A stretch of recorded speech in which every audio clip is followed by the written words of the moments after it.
The Stripes of Silence. Chapter 1. Morning Behind the Fence. The sun rose slowly over the city zoo, brushing the sky with soft shades of orange and gold. Birds fluttered from branch to branch, greeting the day with cheerful songs. Keepers walked along stone paths carrying buckets of food, and animals stirred awake in their enclosures. It was a scene full of life, yet in one quiet corner, there was a silence that felt heavy. Behind a tall wooden fence and beside a small artificial pond lived a zebra named Zaro. His black and white stripes shone beautifully as sunlight touched his body, each stripe sharp and perfect like nature's artwork. But his eyes told a different story. They carried a sadness that no visitor ever noticed, a sadness shaped by memory. Zaro had lived in the zoo for 2 years. Every morning, he woke not to the endless savannah, but to concrete paths and metal gates. Still, in his mind, he always returned to another place. He remembered wide lands where grass stretched endlessly, moving like ocean waves under the wind. He remembered running freely with his herd, hooves pounding the earth in rhythm. Here, the air felt different. The wind carried unfamiliar smells, food wrappers, plastic bottles, and human sweat. There was no wild scent of rain-soaked soil or tall grass. Even the sky felt smaller, framed by fences and buildings. Zaro stepped forward and then stopped, listening. He knew what was coming. Around 10 o'clock, the zoo would open. With it would come the noise, the laughter, the shouting, the endless clicking of cameras. His ears twitched nervously. His heart beat faster. He turned back toward his shelter, a small stone house built for him. It wasn't home, but it was quiet. And for Zaro, quiet was the only place where his memories could breathe. Chapter 2. The Storm of Voices. As the clock neared 10, Zaro stood still inside his shelter. He had learned the rhythm of the zoo well. First came distant footsteps, then voices growing louder and finer. And finally the storm, hundreds of sounds crashing together. Children laughed loudly, adults talked over one another, and phones clicked non-stop as visitors crowded around his enclosure. "Look at the zebra. Why isn't he moving? Come out." The sounds bounced off the wooden walls, echoing and growing heavier inside Zaro's chest. His heart raced. His legs trembled slightly. He did not understand the words, but he understood the noise. To him, it felt like danger, like predators surrounding him without warning. Slowly, Zaro walked deeper into his shelter, pressing himself into the quietest corner. The dim light soothed him. Here, the voices became muffled, like thunder heard from far away. He lowered his head and closed his eyes. Visitors outside complained. Some pointed at the empty enclosure. "The zebra is boring," one said. "He's always hiding," said another. They didn't know what the shelter meant to him. They didn't know that it was the only place where his heart could slow down. Inside the darkness, Zaro returned to his memories. He imagined the cool wind brushing against his skin, the tall grass touching his legs. He remembered the sound of distant lions, not terrifying, but powerful, a reminder of courage and survival. He remembered baby zebras running clumsily, their soft cries filling the air. The zoo wind carried none of that. It carried shouting instead of gentle calls. It carried artificial smells instead of earth. Zaro breathed slowly, holding on to the world inside his mind. To the visitors, he was just an animal hiding. To Zaro, he was surviving. Chapter 3. A Heart That Misses Home. Inside the shelter, time moved differently. The noise outside faded in and out, but Zaro remained still, wrapped in memory. His mind wandered far beyond the zoo walls, back to the savannah that had shaped his soul. He remembered mornings when the sun rose without fences, when the horizon stretched endlessly, and the land felt alive beneath his hooves. Running was not an act. Running was not an act of escape then, it was joy. The herd moved together, stripes blending like flowing patterns of trust and belonging. Here, belonging felt fragile. The zoo wind felt confused to him. It tried to mimic the wild, but failed. It carried smells of popcorn instead of grass, plastic instead of rain. Even the silence was different, broken often by sudden shouts or laughter. Zaro shifted slightly, his hooves scraping the stone floor. He missed the way the earth felt alive beneath him. Stone never responded. It never remembered his steps.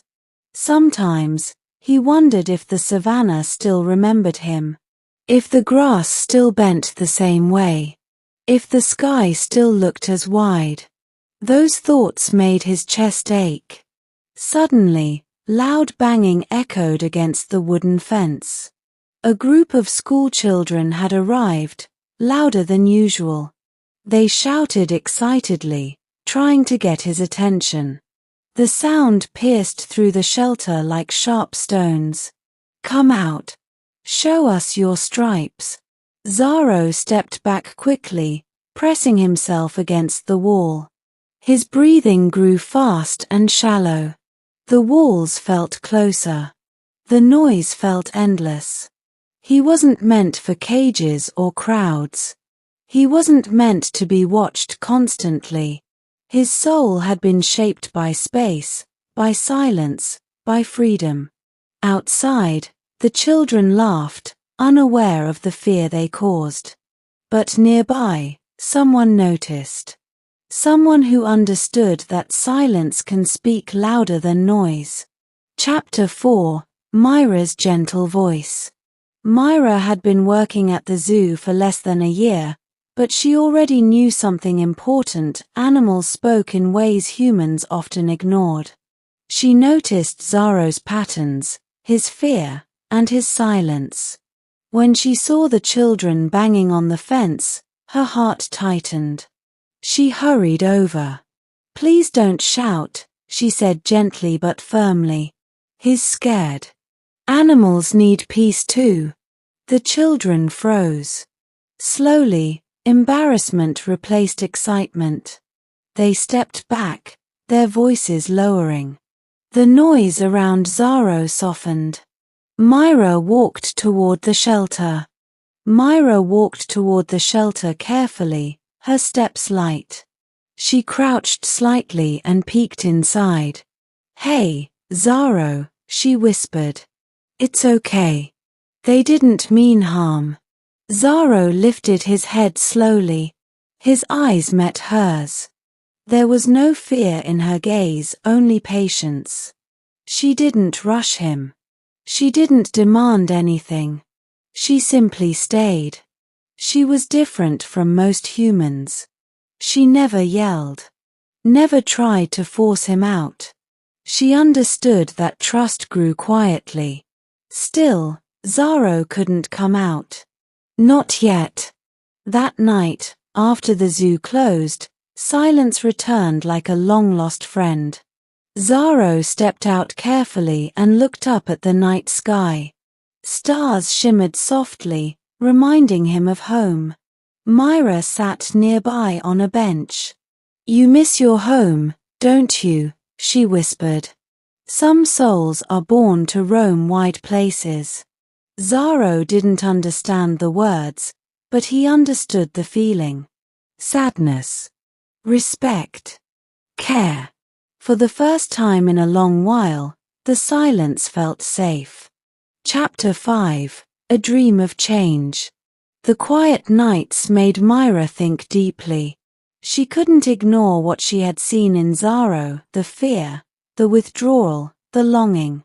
One morning, she gathered her courage and spoke to the zoo manager. "We need to change his enclosure," she said. "He needs a quiet zone." The manager frowned. "Visitors want to see him." "Yes," Myra replied calmly, "but not at the cost of his peace. If he feels safe, he'll come out naturally." The discussions were long. Some argued about money. Some argued about space. But Myra didn't give up. She spoke for Zaro when he couldn't. Weeks passed. Plans were drawn. Fences were redesigned. Tall plants were added. Sound-reducing walls were built. A larger open field replaced the cramped space. When the new enclosure was finally ready, Zaro was led in carefully. He froze as his hooves touched real grass. He lowered his head, sniffing it gently. The air felt fresher. The noise was softer. The space felt wider. For a moment, he forgot the fences. Chapter 6. Learning to breathe again. Zaro moved s. Zaro moved slowly at first, unsure if the grass would disappear beneath him. He walked cautiously, every step careful. The plants rustled softly, reminding him of the savannah. His ears relaxed. Days passed. Visitors came, but from a respectful distance. No banging. No shouting. Just quiet admiration. One day, a little girl whispered, "He's beautiful." Zaro lifted his head. The voice was gentle, not scary. He stayed outside. For the first time in months, fear did not pull him back. Chapter 7. Small Joys. Zaro still missed the wild. Some nights, memories hurt deeply. But he found small joys, quiet mornings, Myra's voice, stars above. He began to graze calmly. His body felt lighter. His mind quieter. Peace was growing. Chapter 8. Running again. One evening, Zaro ran across the field. Not as fast as before, but free enough to feel joy. His hooves created a rhythm, soft and alive. Visitors watched silently. Myra smiled. "There you are," she whispered. Chapter 9. Being Seen. Zaro looked at the world differently now. He still missed freedom, but he no longer felt invisible. He felt understood. The wind brushed his stripes gently. Chapter 10. The Meaning of Peace. Zaro learned something important. Peace doesn't always come from where you live. It comes from how you are treated. And in that quiet corner of the zoo, Zaro finally felt at home again. The